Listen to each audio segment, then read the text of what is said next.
দাদা ইংৰাজীত এই এনচাৰটো ইংৰাজীত এবাৰ কৈ all India joint secretary Hemanta Sharma. সাংবাদিক হয় সাংবাদিক মই ভাৰতীয় সাংবাদিক সংঘৰ জইণ্ট ছেক্ৰেটাৰী। এনেকুৱা নকৰিব আপোনাৰ DIPR কাৰ্ডটো একো নাই আছে। মই কোনো তেনেকুৱা ভাৰতীয় সাংবাদিক সংঘ এক্ৰেডিটেড আছে বুলি মই নাজানো। এইবোৰ নকৰিব, মিছামিছি বেয়া পৰিৱেশ কিয় কৰে। নমস্কাৰ তেনেকুৱা নকৰিব। মই ক'লোঁ মই হাক দিলোঁ কথাটো কাইণ্ডলি শুনক। মোৰে ঘৰত মই ৰিকুৱেষ্ট কৰিছোঁ শুনক দিয়ক, চাহ তাহ খাই লওক, এখেতক চাহ তাহ খুৱাই দিয়ক। তেনেকুৱা নকৰিব। আপোনালোকে বাকী সাংবাদিকখিনি কিয় বদনাম কৰি এইবিলাক কৰে কাৰণে বাকী সাংবাদিকখিনি নষ্ট কৰে।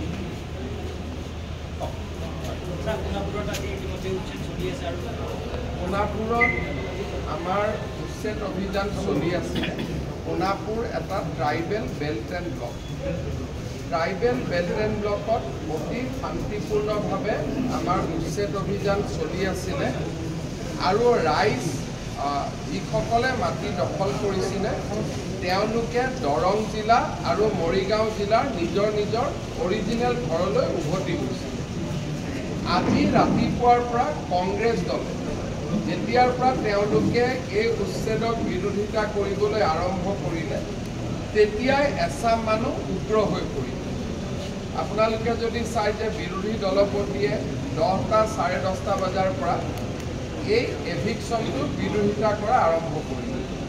কংগ্ৰেছ দলে জনা উচিত যে ট্ৰাইবেল বেল্ট এণ্ড ব্লক অসমত কংগ্ৰেছে আনিছে আৰু কংগ্ৰেছে এতিয়া ট্ৰাইবেল বেল্ট এণ্ড ব্লকত এভিকশ্যন হোৱাৰ বিৰোধিতা কৰিলে। যেতিয়া কংগ্ৰেছে ৰাতিপুৱাৰ পৰা এভিকশ্যন বিৰোধিতা কৰিলে তেতিয়া তাত মানুহ উগ্ৰ হৈ পৰিলে, পুলিচৰ ওপৰত আক্ৰমণ চলালে।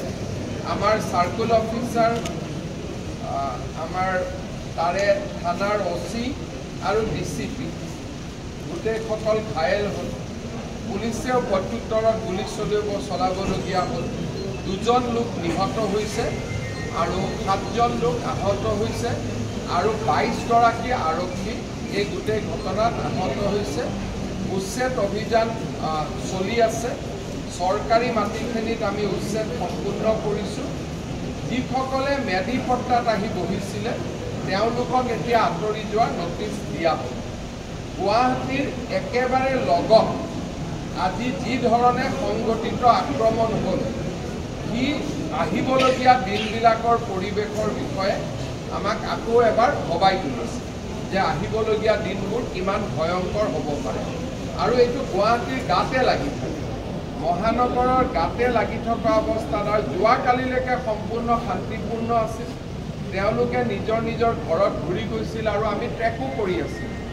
কিন্তু আজি ৰাতিপুৱা কংগ্ৰেছে উৎসাহ জনোৱাৰ লগে লগে পৰিৱেশ এটা অৱনতি ঘটে।